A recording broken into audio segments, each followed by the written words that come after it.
All right. Freddie, welcome back to the podcast. Thanks for having me.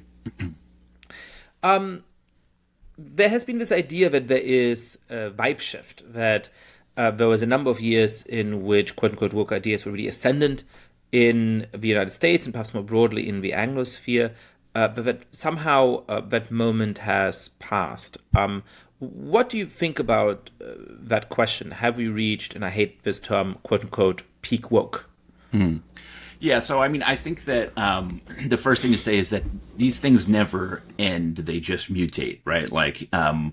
I do think we are past peak woke in the way that most people would understand it, but that doesn't mean that sort of woke has ceased to exist.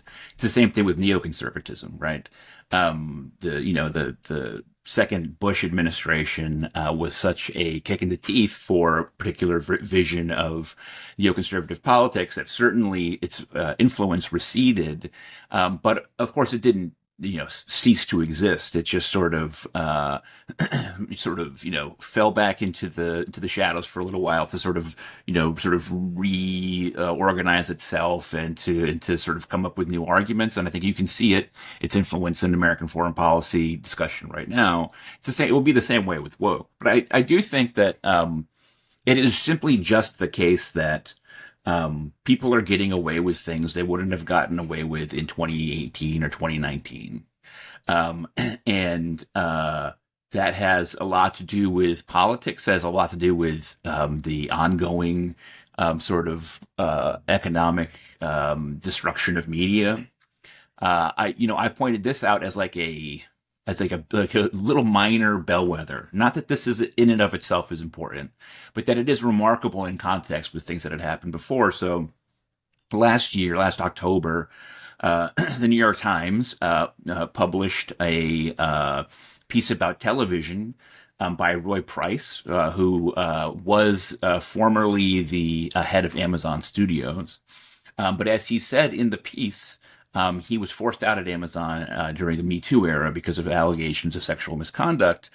And particularly how that was handled in the piece was that this piece written by Roy Price said, when I left Amazon Studios, parentheses, due to allegations that I reject, close parentheses, and that was it, right? And as I said, it would be absolutely extraordinary to be living through 2018 and what was happening in media and what the New York Times was and its sort of cultural gatekeeper role. It's unthinkable to think that the New York Times would have published a piece by Roy Price after having been forced out due to accusations of sexual misconduct. It's unthinkable that they would have let him dismiss those accusations literally in a parenthetical. But it's also, what's really unthinkable is that the rest of media would not have exploded into a huge controversy, right? If that happens in 2018, it is a days-long Twitter meltdown, conducted by people at the height of media.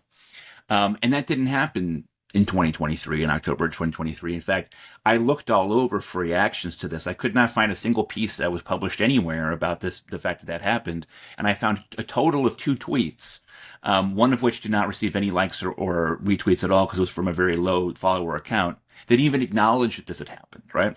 And again, like that in and of itself isn't a big deal. And I obviously have no idea whether Roy Price is guilty of anything, I mean, it's not really my business.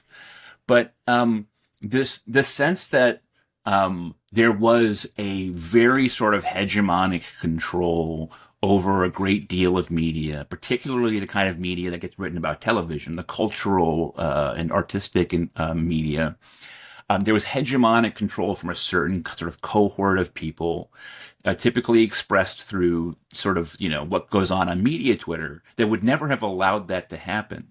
And, by October of 2023, not only is it happening, no one is sort of around to notice, right? That whole edifice of the cathedral of media Twitter had disintegrated. So I agree with a lot of what you're saying, but yet I'm a little bit skeptical that we've reached the sort of high point of this movement. There was an article in the Free Press that went very viral by an editor at NPR called Yuri Berliner, who is arguing that the institution really got ideologically captured by the far left and that it, as a result, lost a lot of its actually quite ideologically diverse readership it had about a decade ago. And the CEO of NPR sort of angrily rejected this and said, nothing is woke at NPR and this is completely untrue. And at that point, people dug out these tweets from her from May and June of 2020, which really, I think, give a window into a different world, right? I mean, she's going on about how horrible white women are. She's justifying the destruction of stores, or at least saying, if anybody cares about that, there's something sort of wrong with them, right? In this moment, the destruction of private property is not something we should worry about, given the stakes of this racial reckoning that was going on. And you look back at those tweets today and you think, no way that somebody in that kind of position of visibility and authority would be tweeting these sentiments right now. So there's definitely a kind of, I think, collective mania that happened that has subsided. At the same time, I think there's all kinds of indications that the basic framework for thinking about or looking at the world has continued to seep more deeply into our social fabric. So I'm thinking, for example, of two stories I've read in the last days, and perhaps you might say it's striking that these stories were published and where they were published. But in the New Yorker about the middle school in Amherst, and in the New York Times about a high school in New Jersey. And what you see there is just a social world in liberal-leaning towns, sort of a stereotypical, very progressive, small town in New England, in the case of Amherst, a much more suburban, diverse, a little less twee district in the case of the school in New Jersey, where these intersectional fights over race and gender identity and other things just completely destroy a community, and in which the only way that people relate to each other is as members of particular identity groups, because that becomes the weapon you wield. If you feel that you've been wronged, the natural way to make this claim is to say, it is on the basis of race. And then the natural way to counterclaim is to say it is on the basis of my gender identity. And, what should be relatively minor disputes become these, just huge, messy struggle sessions that destroy real lives of in these cases, educators who I may disagree with on a few ideological counts, but who clearly are devoting their life to better pedagogy, to making lives better for their students, and end up in a world of hurt as a result. And so that's just one example of where the basic set of ideological assumptions and social norms behind these I suppose what I call the identity synthesis behind the sort of woke moment has just continued to seep into the social fabric of so much of America. So yes, Catherine Maher would no longer, tweet that the destruction of private property is something that should be celebrated, or at least shouldn't be rude. But the way we relate to each other in so many American institutions seems to still fundamentally be shaped by these norms, and I don't see that going away. What do you make of that? Yeah, so I mean, as I said, I think that things change, but and there's a great deal of cyclicality to American politics, but they never change back exactly to the way that they were, right? I will say that NPR is the tip of the spear, right? I mean, as much as any place sort of exemplifies the sort of takeover of establishment sort of media by these what are really quite sort of obscure and strange sort of academic politics that are filtered through many layers of French critical theory and post-colonialism, etc. NPR is the sort of the most intense expression of that. However, I was given an hour to explain and to defend and to promote my latest book on NPR, national NPR, this past fall, right? So, I was invited to sort of have that sort of opportunity. I would argue that, uh, as you said, like she wouldn't tweet that right now, right? And it's not just that she wouldn't tweet it, she wouldn't choose to, but that there's no doubt that a person in her position, which was a white woman in a sort of liberal milieu, coming from sort of the heights of achievement culture and working in the worlds of media and nonprofits, etc., felt intense pressure not just not to say the wrong thing in 2020, but to affirmatively say the right thing, right?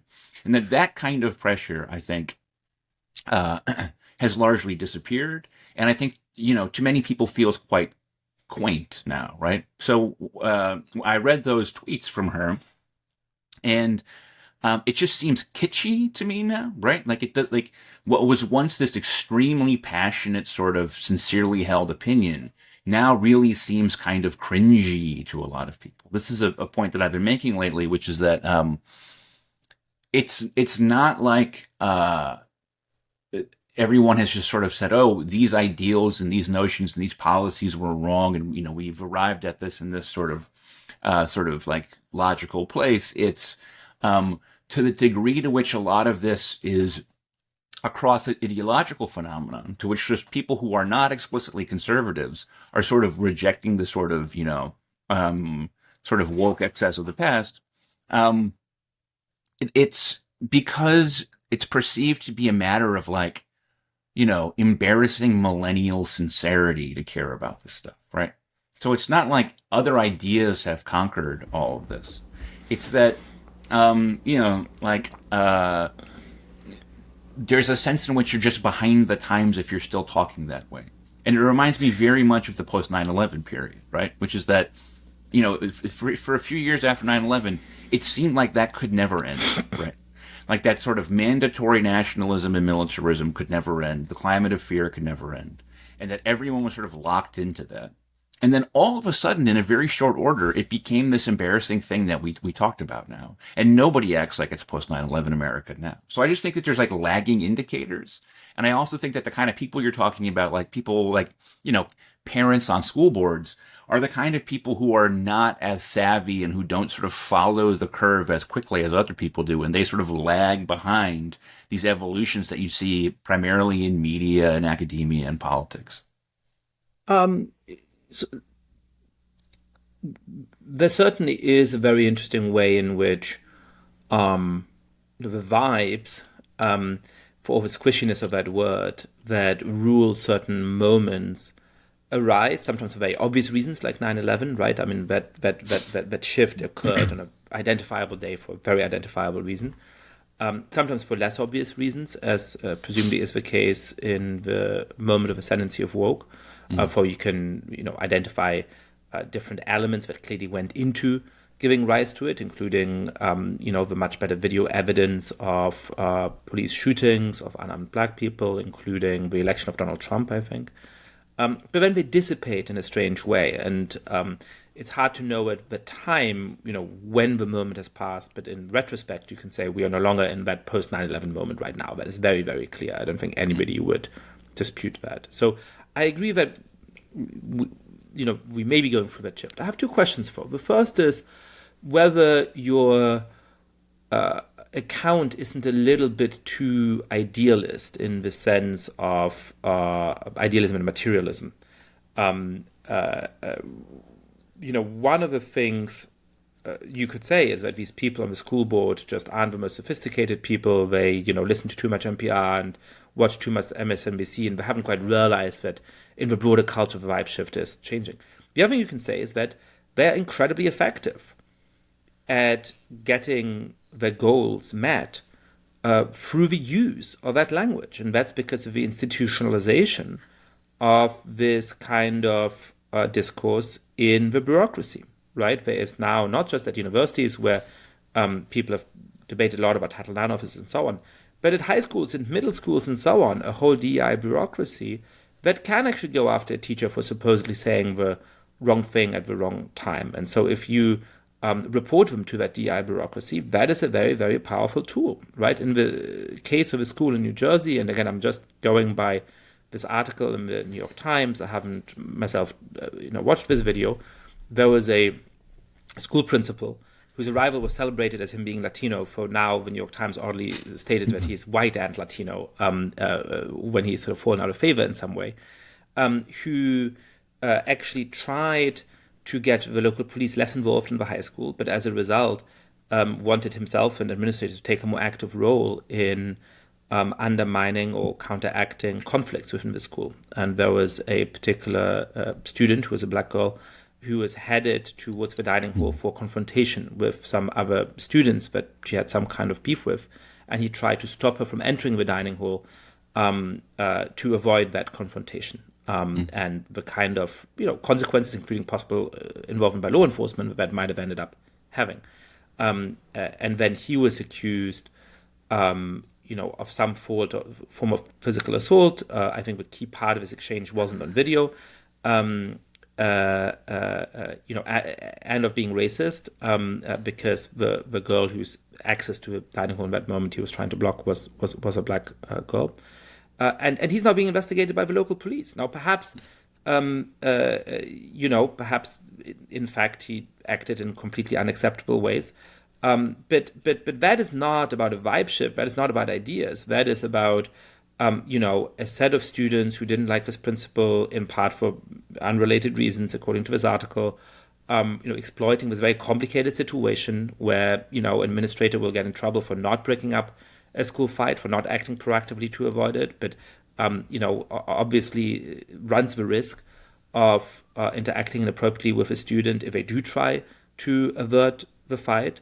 And they not only got the principal placed on leave, I believe, but at this point it looks like there's an ongoing police investigation. So, when we're talking about the vibe shift and these people haven't quite understood the vibe shift, I mean, they understand very well what power resources they have at their disposal and seem to be using it to good effect. And so until those power resources are changed, until the hold of these kind of bureaucracies is gone, it seems to me that, perhaps whether or not somebody like Catherine Ma tweeting the same stuff she would have tweeted in the summer of 2020 is the less important consideration.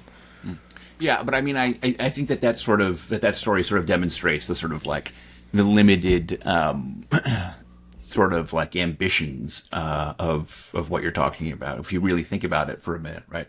I mean, look, one thing that we could say is like I actually thought that New York Times article was remarkably sympathetic to the principal's position compared to what it would have been a few years ago, right? Like I think that yes, yeah, there's a version it of that felt like a much more honest portrayal of a situation than you would have gotten a few years ago, right?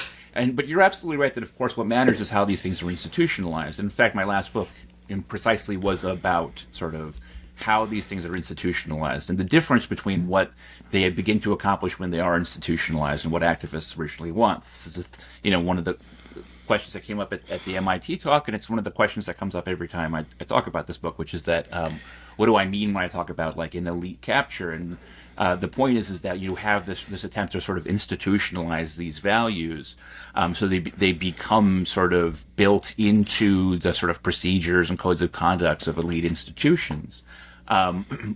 Typically, right, that's pretty small potatoes, right? So, for example, I will continue to say that the most enduring sort of outcome of the summer of 2020 and all of that was the hiring of hundreds of thousands of people of color into positions that previously did not exist by nonprofits and corporations that are sort of earmarked for as sort of DEI sort of positions related to diversity. Which in and of itself, I guess sort of hate in the sense that, it is creating material differences for people of color. Unfortunately, those people of color who got hired all came from the sort of, most sort of high achieving, upwardly mobile, sort of a slice of people of color in general. But if you look at like sort of that story, it has profound sort of, individual potential consequences for that principal. He could go to jail. He probably won't, but he could. Um, and it certainly has profound sort of social sort of consequences. But fundamentally, what we're talking about is like nibbling around the edges of how discipline is handed down at a sort of mixed race urban school that happens to be one of, the places in the country that has the sort of the most visible and obvious sort of racial divisions within it. The vast majority of the country has not instituted anything like that, those kind of reforms, right? In other words, like, you have this situation where you have a town that's full of Tony affluent white liberals who sort of have elected a sort of very sort of progressive on race and criminal justice and education issues municipal government that then sort of institutionalizes an aggressive response to a perceived sort of unequal enforcement of rules by school administration, right? That just doesn't describe the vast majority of the country, right? One of the places where this sort of thing actually has not really happened in the degree that you might think it would is in places like New York City public schools or Los Angeles public schools, because they're so large, because they have powerful unions that can prevent the municipal government from making sweeping changes to disciplinary procedures. And because there's enough different stakeholders of different types that you have these choke points that don't exist in a sort of, relatively small enclave in New Jersey that has these sort of unique sort of conditions. But I also want to just say, like, the medium is the message, right? I'll say this sort of in regards to the book and how well it's sold, not because I think that's important, because I think it's indicative of what we're talking about here. So, like, core to the sales pitch. I mean, the book sold okay. It didn't sell great. It didn't sell very well, but it sold. It wasn't embarrassing. But I thought that this was my sellout book, right? Like, this was the book that everybody kept telling me to write, because this is what people wanted me to read for me. Simon Schuster gave me a big advance. Everyone said this is your big hit book. Built into the sort of marketing thing was that the book was going to make people in media very mad, and when they get mad, they publicize things for free, right? And I've been in that position before, where I have, been the subject of big Twitter freakouts, which have then led people to go looking for the thing that people were freaking out about, which ends up doing the best numbers I've ever had, right? It's a very, very common sort of scenario. And in particular, I mean, look, I got, all the sort of the big media hits that I wanted. And in particular, Pamela Paul for the New York Times wrote a column about the book. And I thought to myself, okay, Pamela Paul writes a column about Freddie deBoer's book that criticizes Black Lives Matter in the New York Times. You can't divine like a better way to make media Twitter lose its absolute mind than that story, right? However, unfortunately for me, Elon Musk had bought Twitter. He had torn up the checkmark system. He had put harsh caps on the sort of engagement of people who don't pay for Twitter Blue. And he had severely throttled links to a number of publications he considered to be competition and too liberal, including the New York Times. And so this column just went nowhere, right? Because this was always going to be a sort of a bit of outreach pitched towards elites, towards sort of the sort of liberal, wokey sort of media people who had the ability to generate outrage, which then would have resulted in more attention and more attention and more sales. It just didn't happen because the place where that freaking out would have happened, elite media Twitter, had essentially been dismantled, right? It's just not the same. Just like with the thing with the Roy Price piece, is just that, like, this sort of organizing committee of yelling social justice elites was sort of Twitter, and that has been torn apart by Elon Musk.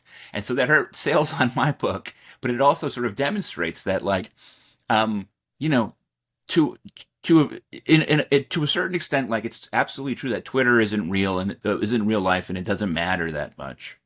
It doesn't drive traffic that much in general for like broad public, sort of public consumption. But Twitter always played an extremely influential role in sort of defining what elite sort of lefties, elite liberals and lefties, particularly in media, academia, government, nonprofits, what their values were, right? And with that gone, it's sort of distributed kind of between like Mastodon or Blue Sky or whatever. There's just much less of a place in which these sort of values are sort of inculcated and where people are disciplined for violating them. Yeah, that's interesting. I mean, perhaps we need to distinguish between the thesis that woke has peaked and the thesis that the reign of Twitter is over. Yeah. I buy the second of those theses more than I do the first, and then there's a sort of follow-up question about the extent to which those questions are coextensive. And I think you take them to be a little bit more coextensive than I do. But that's probably a difference in degree rather than a difference in kind. We've been skirting a little bit about the central thesis of your book, but I do want to delve into it a little bit more closely. So the book is called How Elites Aid the Social Justice Movement. So there's an implication here that, what builds itself as a bottom-up social movement that is challenging the elites actually became appropriated by elites. What do you mean by that? Explain to us how that has been the case. Sure. So if you look at the sort of progress of American social movements, even very successful social movements, very noble social movements over time, there's inevitably a key moment in which sort of grassroots bottom-up thing becomes institutionalized in organizations that have their own interests and their own sort of agendas. The question is to what degree is the sort of initial sort of intent and passion and radicalism of the movement preserved in the more sort of institutionalized form. So like a really good example of this is the American Civil Rights Movement, right? Which was remarkably successful up until about the mid-1960s. Achieved just incredibly sweeping reform with the Voting Rights Act and the Civil Rights Act. Getting those to those points took decades and took a ton of, again, like long-term, slow-building grassroots organizing at, often at the level of the Black church, right, which is a hugely influential part of that question. But eventually it results in organizations like the NAACP, right? The administration of anti-discrimination justice falls into the purview of the Department of Justice, right? The various elements of that sort of movement sort of get broken up and distributed into different organizations. And the record will show, right, that part of the reason you had responses like the sort of the growth of the Nation of Islam or the Black Panthers, the Black Power movement, is because of growing Black dissatisfaction with what the organizational civil rights movement had become. Right, a profound sense that they had sort of that the civil rights movement had stalled out, that it was incapable of advancing to new things. The last couple of years of Martin Luther King's life, if you read his speeches or his letters, he's talking a lot about this sense that we've stalled. Where do we go from here? To a degree, that's always going to happen with any movement, or else there is no movement, right? So one of the things I take time to spell out in the book is that part of the alternative to being too institutionalized is that you just never have organization, which means you never have power, right? So Occupy Wall Street is a good example of this, which it was never co-opted, right? But it was never co-opted because it never articulated goals and never did anything, right? So, and I think that what has happened is that the sort of institutions of sort of liberal life, right? And in particular, like American elite institutions that are overwhelmingly made up of people who have at least social and culturally left politics, right? Which describes people not just, people who are sort of, found in in elite academia or, work for the Ford Foundation or something like that. But also people, most of the executives at investment banks or weapons manufacturers or, fossil fuel companies, most of the executives in those places are people who are, socially and culturally liberal people because they've sort of come up through the apparatus of American elite life, which mandates social, liberal social and cultural politics. The problem is that the goals of the Black Lives Matter movement specifically were never well articulated.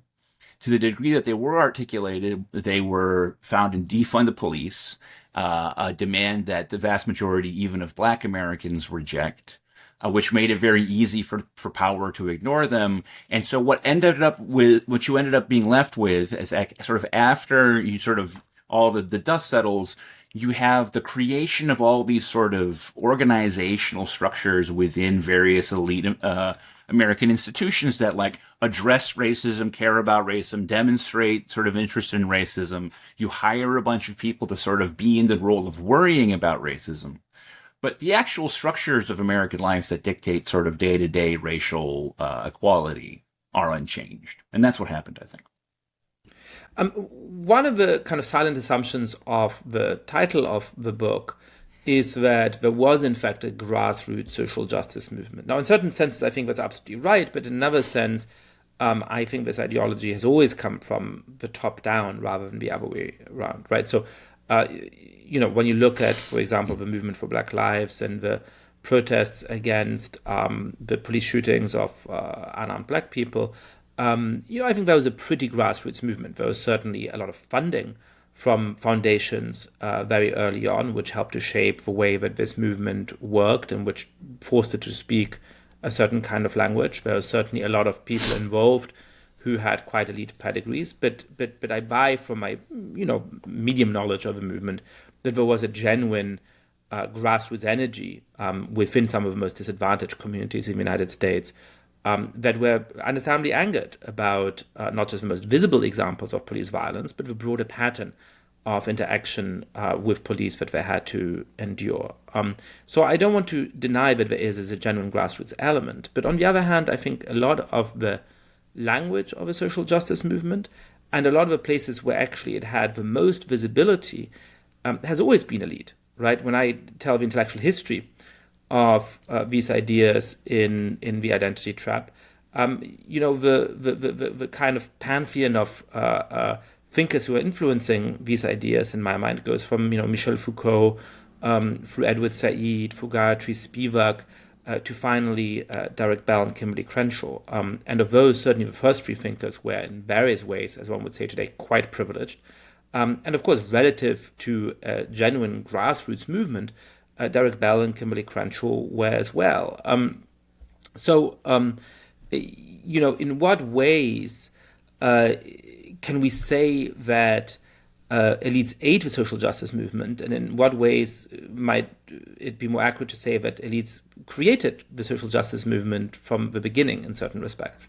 Yeah, so I think that there's a certain degree of there's always going to be a certain degree of sort of like wiggling with the word elite when it comes to the title itself. I should say that I say every time I talk about this book that I am obviously elite myself. I have a PhD and I write books and stuff. So the idea is not that you have some sort of perfectly powerless person at the bottom ranks of society who is sort of uniquely organically inspired to create political change and labors for that change. And then along comes somebody with education and money and influence and sort of hijacks what that person has done. The point is that the institutions that make up elite American society, right, have particular ways of confronting social problems, some of which can be genuinely useful, but most of which are bent towards sort of maintaining a particular sort of status quo approach to just the way that things work, right? So if you are, Bank of America, and you have a float at Pride every year, right? I think people misunderstand my sort of critique of that. It's not that the people involved with doing that at Pride aren't actually interested in gay rights, right? That they don't have organic sort of emotional and political motivation to help gay people, LGBTQ people.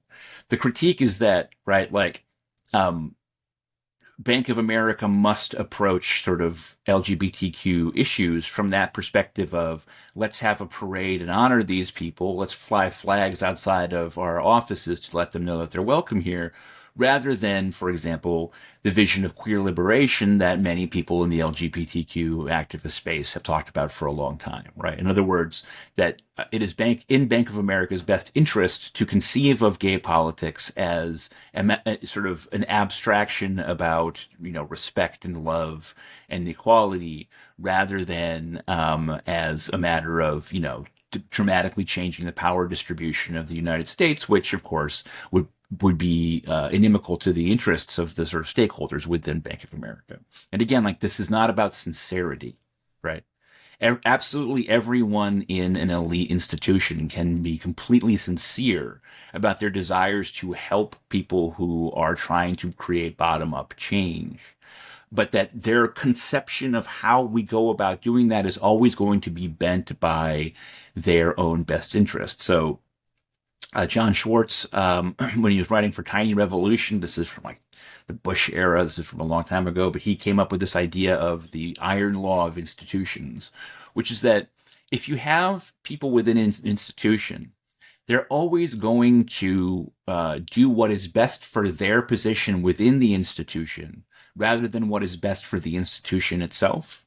So, for example, you could think of a vice president at a company who heads up his own division, and his research indicates to him that his division is in fact redundant, and that you could dissolve the division and sort of distribute its responsibilities to other parts of the company, save the company a lot of money without any loss of function.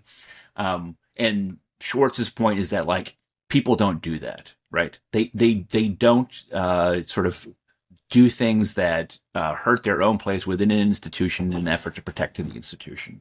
And that's true in a broad sense of sort of like, if we want to think of like an institution as being like a movement for racial or social justice, it's not that people don't sincerely care about achieving that kind of racial or social justice.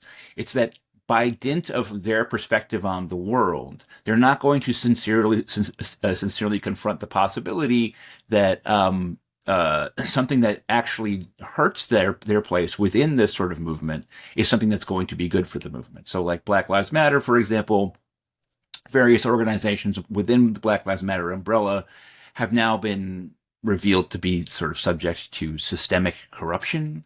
I think this was quietly one of the more significant moments of the past few years. Got much less fanfare than all the sort of the protesting and the, but I think many people were just quietly disillusioned to learn that, many billions of dollars are missing, right? And that we know of hundreds of millions of dollars that were likely diverted inappropriately. Those people might be able to say, you know what, you're right. We should never have existed in the form that we did. We're going to dissolve our organization and we're going to redistribute the money elsewhere. But people don't do that. And broadly speaking, that's what happened. It's not a question of sort of like, of a perfectly pure person at the bottom who is sort of, who is possessed of perfect virtue, who wants change, and then the wicked people at the top. The point is that as you move up the power spectrum, right, you start to encounter the needs of people at the top. You start to encounter the needs of institutions, and those necessarily divert energy in unproductive ways. That's very interesting. I certainly agree with the iron law of institutions, as you call it. I think for listeners who remember an episode of Jonathan Lynn, the creator of Yes Minister, that is one of the things that show brilliantly portrays the way in which the civil service is driven primarily by its own institutional interests, and in which the head of a civil service department, or the civil service head of a ministerial department, mostly measures their success and influence in the budget that their department gets, rather in whether they're actually doing something with it. To the broader question, I guess that raises the natural follow-up point of whether or not that more radical vision for improvement is in fact right. And this is where perhaps you and I might agree on certain aspects, but will disagree on others. When it comes to something like the sort of gay and lesbian liberation movement, for example, I buy the argument of people like Jonathan Rauch and Andrew Sullivan, who have said, look, when we started to talk about gay marriage, when we wrote the first essays advocating that idea in any major magazine in the in the United States, or I believe in the world. The first target we had, the first people we had to convince was, more radical members of the gay rights movement who said, we don't want anything to do with heterosexual marriage. We don't want anything to do with that bourgeois social institutions. We want to revolutionize how people live. That's not for us.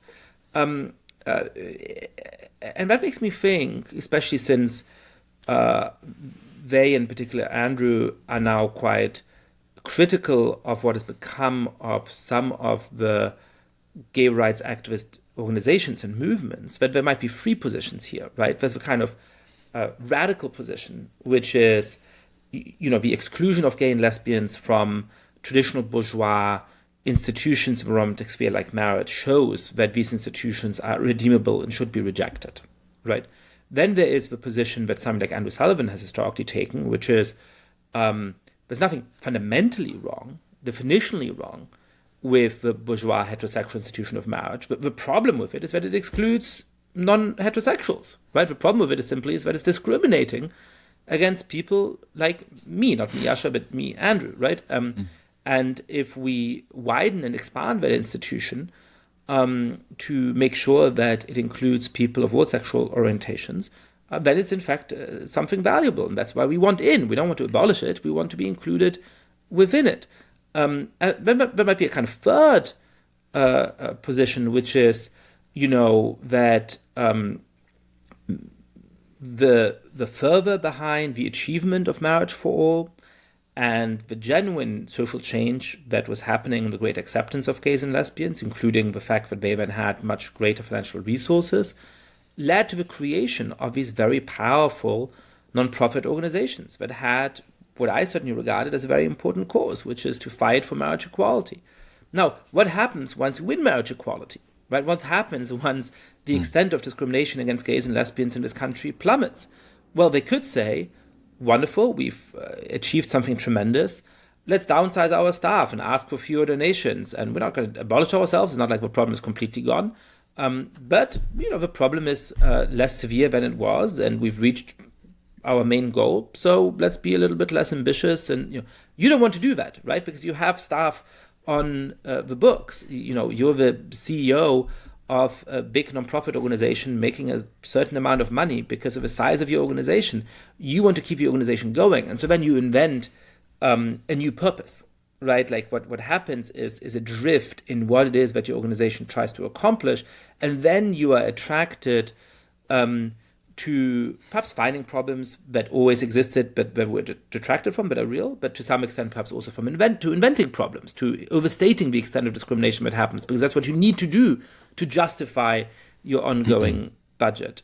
So, when you look at these different phenomena, I guess the question is where do you fall? What is the right solution? And at least in this particular example, I'm attracted to the middle position, to the position of people like Jonathan Rauch and Andrew Sullivan, which is to say, the problem is not that the radicals didn't win. The problem is that once some of the most important fights were won by the more moderate position, the institutions that once fought for that moderate position then drifted into a new form of pseudo-radicalism, because that was, in this instance, the only way that they could justify their continued existence. So, what do you say to that squishy, moderate, liberal response to your radical critique of elite control over social justice movements? Well, first I'll just say that something that didn't get into the book because there was a concern that these organizations could object potentially even legally to how I was characterizing them, but this is true, is that something that didn't get into the book is that with this idea of so the nonprofits chapter in the book is the one that's most dear to me, and it's sort of about their nature, and it's just all about the specifics about how they interact with this stuff. But I found two nonprofits that were founded, more than a half century ago, that still accept donations and that still receive tax breaks. But the express purpose that they were founded for was the eradication of smallpox, right? which was achieved in the 1970s. And yet they still exist. They still accept donations. They still get tax breaks. How did they sort of square this circle? Well, they generalized, right? They rebranded, and now they're just sort of like general global health organizations. But it's exactly the sort of thing that you're talking about, that I'm talking about, which is just like, they're just not going to say, oh, well, actually, smallpox genuinely is a solved problem. Let's disband so the money, the donations that come into us can go to a better cause. People don't do that, right? I think an immediate sort of analogy or comparison to your example of sort of gay marriage and where the gay rights movement went is happening all the time in racial justice issues, which is that, again, it's really essential that people accept, and many people don't want to accept, that most Black Americans in polling, and this has been true for decades, most Black Americans in polling want more police presence, not less, right? They are dramatically more likely to identify crime as their biggest problem or as a big problem than other Americans. They are dramatically more crime oriented than affluent white liberals who sort of, help sort of drive the discourse, right? And I quote, and a lot of the obvious reason for that, presumably, is that on average, Black people, because of socioeconomic disadvantage and various aspects of American history, are more likely to live in neighborhoods where crime really is a problem. Yeah, and if you have less ability to replace property because of your socioeconomic condition, property crime is much more salient to you.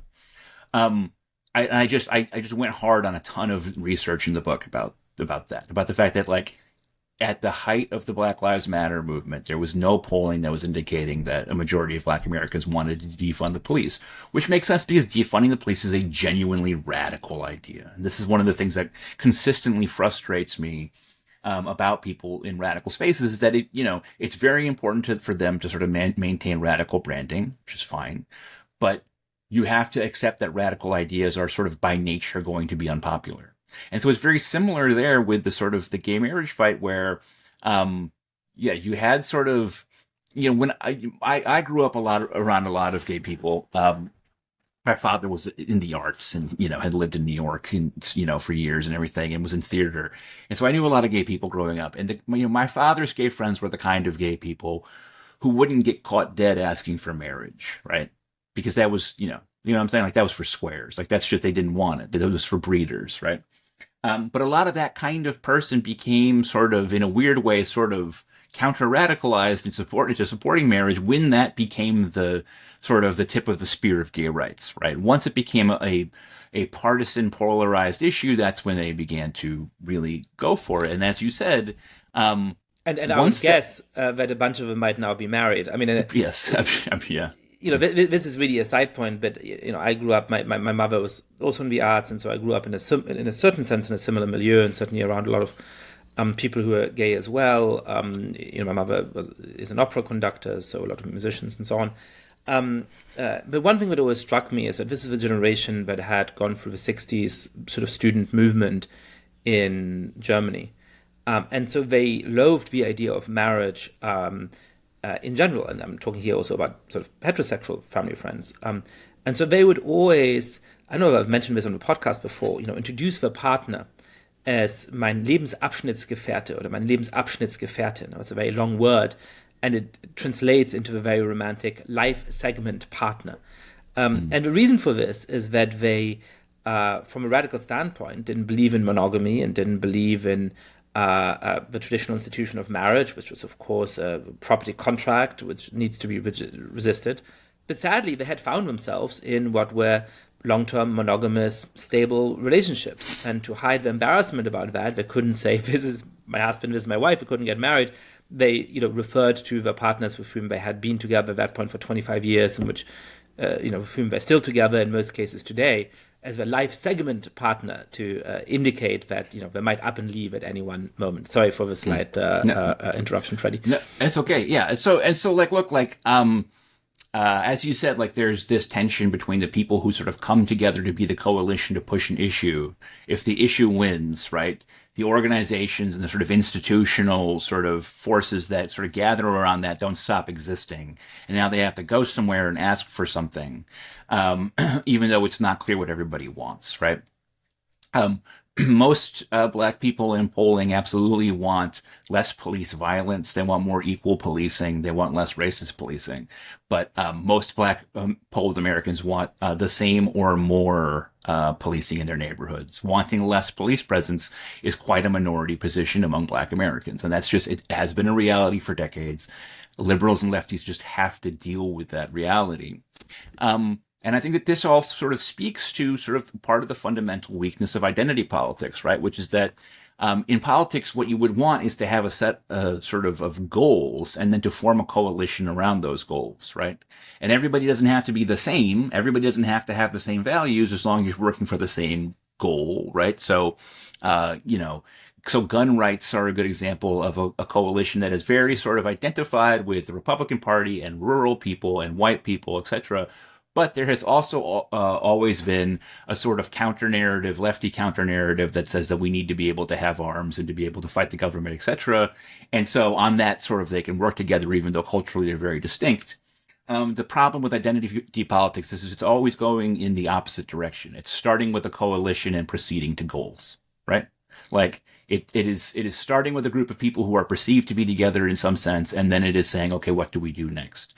And that's just sort of an inherently unstable sort of lens through which to view politics. The big problem for American racial politics since, the heyday of the civil rights movement has been that there is not a one particular ask that has been demanded, a coherent sort of policy demand that has been demanded that could possibly be delivered. So you have either things that are very specific and quite obvious, like reparations for slavery, that are politically unachievable, or you have, the sort of like vague sort of stew of like different complaints about racism and racial inequality that never actually coalesce into a specific sort of demand. Now, I have said in the book and elsewhere, I'm far from alone in saying this, that the thing that makes the most sense, if you really want to improve the living conditions of Black Americans, is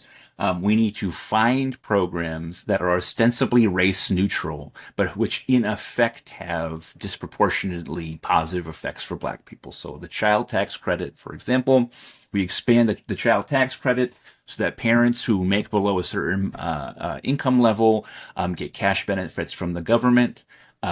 The actual bill that we would pass would have no mention of race whatsoever, and it would be a race-neutral program in that it is handing out benefits according to income. But because of the underlying structure of American poverty, it would be a dramatically pro-Black, progressive racial justice program. That's just what we kind of have to do. I think one of the great sins of sort of Ibram Kendiism is sort of like demanding that everything be named a racial justice program, despite our knowledge that that makes the politics harder. But one way or the other, right? One of the really strange elements of the party politics of the Democratic Party in 2019 and 2020, in particular in the primary for the 2020 presidential election, was that it was doing the inverse of how you expand the popularity of social programs. So if you really think that what Adolph Reed Jr. calls race disparitarianism, the disparity in average wealth and income between different racial groups, is the key metric of American politics, and I'm not sure that is a sensible, coherent way of thinking about things. But if you do, then you would want to, identify social programs that discriminate by race, but try and sell them in a race-neutral way in order to boost their popularity. The very, very strange habit that the Democratic Party got into in 2019 and 2020 was to do the inverse of that. It was, for example, I think in the case of Cory Booker, I may be misremembering this off the cuff, to suggest a baby bonds program, which would give, a certain kind of cash payout for every child in order to ensure that later in life they have some real options and they can invest that into education or perhaps a small business. That was actually universal. That would have benefited children of any ethnic group, but talk about it in entirely racialized terms, as though it was, explicitly targeted only at black people, which, obviously reduced the popularity of that program in a, really strange way. So I agree with you on this. I have one broad thought in response to what you were saying, and then a sort of more specific question. The broad thought is that, one way that I've been formulating one of the central points of my latest book, and I think it's exactly in keeping with what you are saying right now, and perhaps helps to explain the relationship between grassroots movements and the elite, is that, throughout the political history of Black America in particular, there is two very significant strains of it. There's more strains, of course, but I think the two most significant strains were what tended to be the mainstream Black American position, which was running from people like Frederick Douglass through people like Martin Luther King, and that was to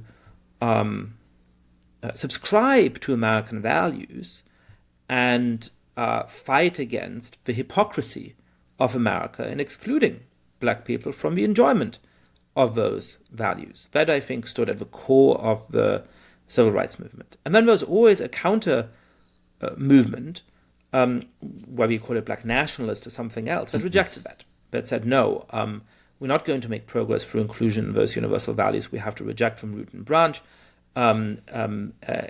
because, those sort of promises are fraudulent. They're never going to be realized, and we need something more radical than that. And something like Malcolm X, stood at the heart of that tradition. What is so strange to me today is not that there is a modern day version of Malcolm Xism, right? That I think in certain ways people like Ibram X. Kendi and as a weird kind of LARPer, Robin DiAngelo are sort of, appropriating that tradition for themselves. That today, as in the 1960s, there are people who reject the civil rights frame and embrace the much more radical, broadly speaking, black nationalist frame. That, I think, is unsurprising. That has existed in American politics for a very long time. It continues to exist. What's very strange is that for the first time, this sort of most influential leftists and liberals, and in particular mainstream institutions who now have come to be owned by sort of mainstream leftists and liberals in a way that they never have to that extent in the American past, have turned that into the natural voice of Black America and even into the positions that any reasonable person should obviously support. So there's a lot of fascination in Malcolm X throughout his lifetime. He got some very hostile, but also some very fawning coverage in mainstream America. People were fascinated by him. But nobody in the 1960s would have said that, any reasonable person, anybody who's not racist, anybody who's not sort of, even if they don't admit to it, effectively a member of a John Birch society, should agree with Malcolm X, right? And what's strange about this moment, or at least about the moment we had a few years ago, is that, from the pages of the New York Times to the sound waves of NPR, people were told, unless you get on board with Ibram X. Kendi, you're basically a racist. So perhaps the way to formulate the relationship between the grassroots movement and the elite is not that this ideology is completely made up by the elites, which I think would miss the mark and would be an overstatement, but that for reasons that then stand in need of explanation, the elite, for the first time in American history, has decided to take a long-standing American political tradition, one that is understandable from within the sort of injustices and experiences that Black Americans have gone through. For I think that from the days of Frederick Douglass to the days of Martin Luther King Jr. was always the wrong tradition. I continue to think that Douglass and King were right about this all along, and that people like Obama are right about this in our day and age. But what's striking is not the existence of that tradition, it's how that tradition was appropriated and adopted by people who are not organically a part of it into the ruling philosophy of so much of mainstream America. Yeah, I mean, I think Malcolm X, I think, is indeed like a really important example because, as you've just been saying, he has been reduced to this figure of sort of empty signifier of black radicalism and refusal to compromise, and like the closed fist, whereas Martin Luther King was the open palm, etc. Which is all very strange because Martin Luther King was a very specific kind of religious conservative who embraced for most of his life a bizarre strain of cultish sort of faux Islam. I wrote a piece 10 years ago for Harper's about Louis Farrakhan, who was very similar to Malcolm X in some ways. They were also great rivals. He hated Malcolm X at the end. And Farrakhan, to me, is a just one of the most sort of quintessentially American stories you can imagine. But as I said in that piece, there is this desire to see the Nation of Islam as just like a sort of radical black organization, when what it was a very shadowy figure. Started it in Detroit. He disappeared. Elijah Muhammad takes it over. Elijah Muhammad grows it into this empire. It's not clear if Elijah Muhammad was a believer or if he was a con man. He mostly used the nation to enrich himself and to give himself access to underage girls who he raped. But, Malcolm X certainly and Farrakhan were both true believers in a truly bizarre sort of like offshoot of Islam that mainstream Muslims have always rejected as apostasy.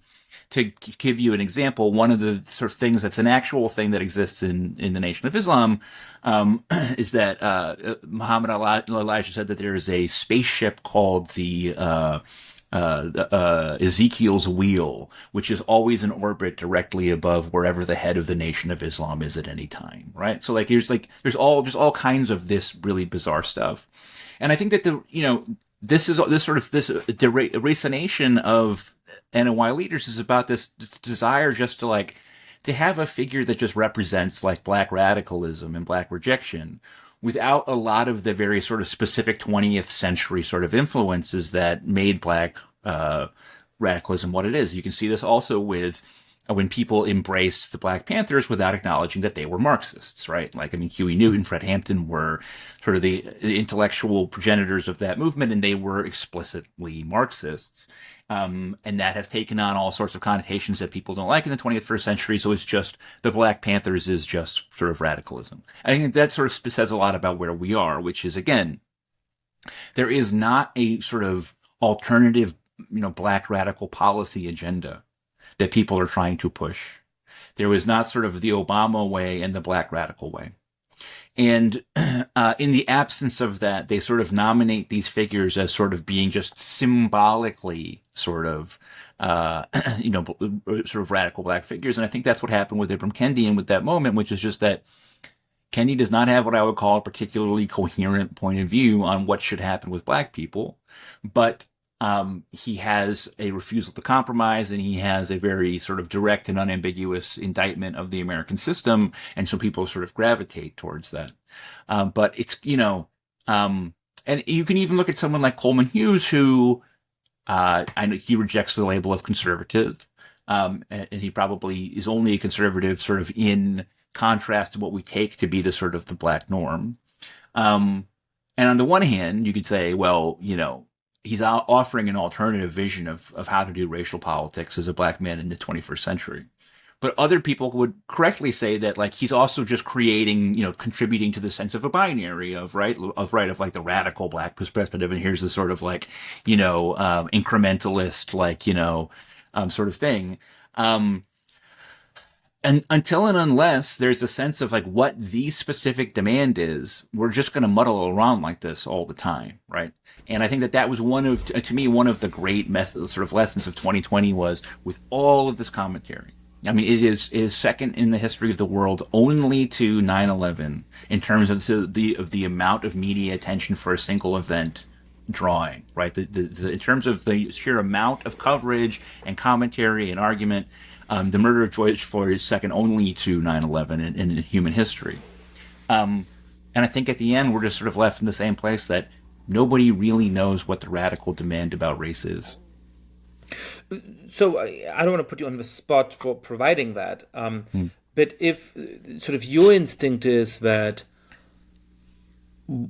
part of what's wrong with this movement is that the elites ate it and therefore denuded it of the radicalism it needs, you need to tell us a little bit about what that radical demand would be. And in at least two areas, it seems to me that we ultimately end up in a similar place. Even for you would call yourself a radical, and I would call myself a sort of center-left moderate, right? So the first is when it comes to something like gay marriage, right? On that point, it seems to me that you and I, and probably your family friends, have ended up embracing the moderate position. But actually, we did do right by expanding the conception of a definition of marriage to include gay and lesbian people, rather than by saying this is a terrible institution that we should abolish. The same, it seems to me, is true in the case of the role of the police, right? You were pointing out, and you were just making an empirical claim, but I assume that there's a normative implication that goes along with that most black people worry about police violence. They are angry that they can't call on the police with the same reliability as they might if they were white, because they have to fear mistreatment from it. But what they want is a police force that they can in fact trust, not abolishing police, which they desperately need. Like, everybody needs it if they want to live in an orderly society. So on those two positions, it seems to me like we actually ultimately agree on what I would say is the center-left position or the moderate position, or, I don't know what the right moniker for it is, but it doesn't seem particularly radical, right? Now, the other example you gave is something like universal child credit. I'm all in favor of that, because I think that it would be a great anti-poverty program, would make sure that children get the material resources they need to develop as well as they can, and also, by the way, because it would help with falling birth rates, that I do think are going to become a social problem in the United States and many other societies in Western Europe and East Asia and beyond. So I can come on board with that. I don't know that that's particularly radical. I mean, the very conservative government of Poland under Kaczynski introduced something like that. It is already on the books in many social democratic countries in Western Europe. That perhaps is radical relative to, the median member of Congress, and certainly radical relative to where the median member of Congress was 10 years ago, but doesn't seem to me to encapsulate a particularly radical form of politics. So if the problem is that we're insufficiently radical, what are some radical policies that you think we should seriously entertain that, as a minimum condition might make me balk a little bit? I mean, look, like the problem is not that we're insufficiently radical, which I think is, fundamentally a, sort of a semantic argument. The problem is that the way that elites have tended to define racial problems is the way they define pretty much all social problems, which is as problems of manners and problems of mind, right? In other words, if you read Robin DiAngelo's book, which was the best-selling book of 2020, which is incredible. It is an instruction manual for viewing racism as fundamentally being about people being nice to each other or thinking nice things about each other, right? And that's always been the wrong way to think about racism. What we ought to think about in terms of race and racial inequality and racial justice is the actual material conditions under which people live. The reason why elite spaces tend to produce sort of manners and language codes and concerns about being nice is because, number one, that's what's achievable, right? It's easy to tell people be nice to black people. It's hard to close the black-white income gap. But the other reason is that because, again, like, that's unchallenging to power, right? So telling people you have to be nice to black people is not challenging to our power systems, while it is challenging to people in power to say, hey, you know what, you're going to have to pay a significantly higher tax rate so that we can address sort of poverty and inequality generally in this country, which will, by virtue of how our system is laid out, ultimately end up being a big racial justice plan. And I think ultimately, I mean, look, like, I quote in the book, Stokely Carmichael, who's my father's hero, said, in a speech, he was a Black Panthers affiliated, although not a Panther himself. He said, in speeches, he would say, if a white man wants to lynch me, that's his problem. If a white man has the power to lynch me, that's my problem. Right? Racism is not a problem of attitude. Racism is a problem of power. Right? In other words, that he doesn't need people to be nice to him. He needs to live in a world in which he is not materially hurt because he is a black man. And I think that fundamentally comes down to, like, is it radical or not? Well, it just depends on how much intervention you're willing to make into the economy, right? Most liberals, or classically liberal people have a sort of procedural, rule-based approach to economics where you set up a set of rules and then everybody plays according to the same rules, and the outcomes are just as long as all of the rules are just and they're applied equally. Whereas for someone like me, the existence of the persistence of black poverty is in and of itself an injustice that requires direct amelioration via government intervention into the economy, right? And there's all different kinds of ways we could talk about how we would do that. There's various policies and things, but fundamentally, so Cat Williams, the stand-up comedian Cat Williams, who's been doing really big numbers with his podcast recently. He was on a podcast recently. I saw him. He came to Hartford. I saw him perform. He's my favorite stand-up comedian. He was on the Dark Matter tour was the name of the tour, and he said, like, his summation was, and it was joking but not a joke, which is just that, like, look, if we're not poor anymore, you can say the N-word as much as you want, right? Like that. But once you end the material injustice and the material inequality, you can think and feel however you want to about black people, and it won't matter, right? Whereas the sort of approach of everybody's got to love each other and be nice to each other, you have no idea when you've accomplished it, and even if you did, it wouldn't necessarily do anything. So, like, that's what's radical, is a willingness to get your hands dirty and to dig into the economy and to actually pull it apart and to make direct changes that are not based on necessarily on procedures or fairness, but that are instead bent on sort of achieving a certain degree of equality of living conditions across racial groups. Somehow what we were saying was reminding me of one of my satirical songs in the English language. This is by Tom Lehrer, called National Brotherhood Week. And the last couple of stanzas of it are, the Protestants hate the Catholics, and the Catholics hate the Protestants, and the Hindus hate the Muslims, and everybody hates the Jews. But during National Brotherhood Week, it's national everyone smile at one anotherhood week. Be nice to people who are inferior to you. It's only for a week, so have no fear.